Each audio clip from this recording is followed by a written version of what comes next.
বাইরে হাঁটতে যাচ্ছি, মানে যা করে বাইরে বেরিয়ে। Good morning friends. তো আজকে আমার ফার্স্ট কাজ হচ্ছে মেহেন্দি পড়তে, তো দেখতে থাকো। আজ সারাদিন কি একটা জায়গায় যাব, তাই রাজিয়া বলল হাতে মেহেন্দিটা পরলে একটু বেশি সুন্দর লাগবে। তাই ওর কথা মতো ওর বাড়িতে চলে গেলাম মেহেন্দি পরতে। ও বললো কোনো একটা সিম্পল মেহেন্দি পরিয়ে দিচ্ছি যাতে কোনো রকমের কাজটা হয়ে যায়। তো সিম্পলের মধ্যে অনেকই সুন্দর মেহেন্দি পরিয়েছে, আমার তো খুবই ভালো লেগেছে। তো দেখে তোমরাই বলো যে তোমাদের কেমন লাগছে আমার হাতটা। যাই হোক, পরের ভিডিওতে বলবো যে আমরা কোথায়। সকাল সকাল তো মেহেন্দিটা পরা হয়ে গেছিলো, তো 10টা থেকে যেহেতু কাজ শুরু, কাজের সাইডে চলে আসলাম। কাজ সেরে যখনই সাইন করতে যাব তখনই সে সময় একটা কল এলো, আমার নাকি একটা পার্সেল এসে। তো পার্সেলটা নিতে চলে গেলাম জবাদিকে বলে যে আমি যাচ্ছি। তো এই দেখো আমার পার্সেলটা নিয়ে দাঁড়িয়ে রয়েছে। তো শেষে করতে হয়। এই রোদটা উঠছে না এখনই আমার ভয়। রোদ বৃষ্টি ছিল, এতদিন জল জমা ছিল, কোনো রিস্ক ছিল। এই যে ট্রেন কত উঠে গেল, ট্রেন তো এবার কাল বসে থেকে এই সপ্তাহটা বলি, কিন্তু রতেন দিলাম মূল্য 8 ঘন্টা পরে আবার ঘুরে দেখতে গেলাম না, ওই 24 ঘন্টার মধ্যে কালকে দিয়ে দিতে মরে যাবে। আমিও একবার দেখি।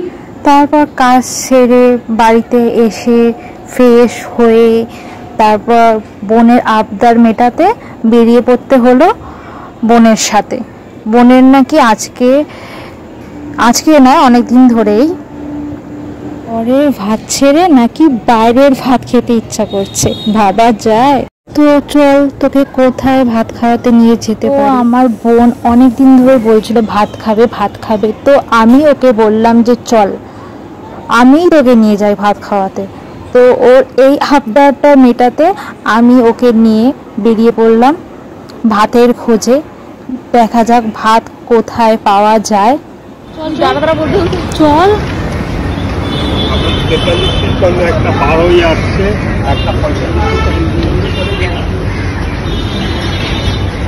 অবশেষে পেয়ে গেলাম সেই ভাতের খোঁজ যেখানে আমার বোনকে ভাত খাওয়াতে পারবো। জানি যে ভাত খেতে এসছি, তবুও মেনু কার্ডটা উল্টে পাল্টে দেখলাম ভাতের সাথে আর কি কি আছে।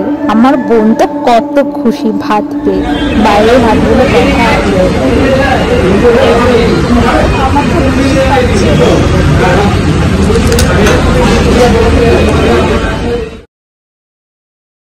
তারপর খেয়ে সেখান থেকে পেমেন্ট করে আমরা দুজনেই বেরিয়ে পড়লাম। বলতে ভুলেই গেছি, আমার বোন আমার জন্য মিষ্টি নিয়ে এসেছিল, খেতে ভালো।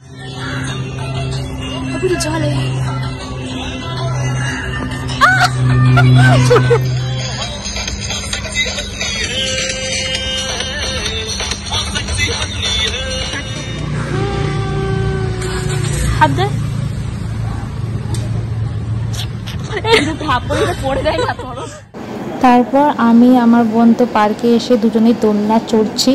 আমার বোন এই ফাঁকে একটু রিলসও বানিয়ে নিল। আর ওর কাণ্ড কারখানা দেখে আমি তো হাসতে হাসতে জাস্ট উড়েই যাচ্ছি।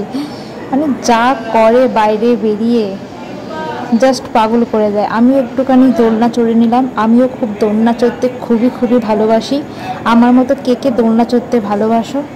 বোন আর আমাকে পার্ক থেকে বেরিয়ে পড়তে হলো, কারণ আমার একটা পার্সেল আসার কথা ছিল। এই সেই পার্সেলটা নিয়ে নিলাম। আর একটু সময় কাটাতে পারতাম, যেহেতু পার্সেলটা আসবে তাই চলে আসতে হলো বাড়ি। পার্সেলটা নিয়ে নিয়েছি। তারপর আমি আমার জেঠিমার সাথে চলে আসলাম মাসির বাড়ি। আমার নয়, জেঠিমার মাসির বাড়ি। তো দেখতে পাচ্ছ তোমরা। যাই হোক, হঠাৎ করে মনে পড়লো আমার তো গ্রুপ লাকি হয়নি, তো সেখান থেকে বেরিয়ে আসতে হলো। কালকে তো বেরানো আছে, তোমরা সবাই জানো। তো কোথায় যাব সেটা পরের ভিডিওতেই বলবো। তো আমার আবার সব কিছু তো শেষেই মনে পড়ে। যাই হোক, গ্রুপ করে সোজা বাড়িতে যাব। আজকে এইটুকুই ফ্রেন্ডস, টাটা, গুড নাইট।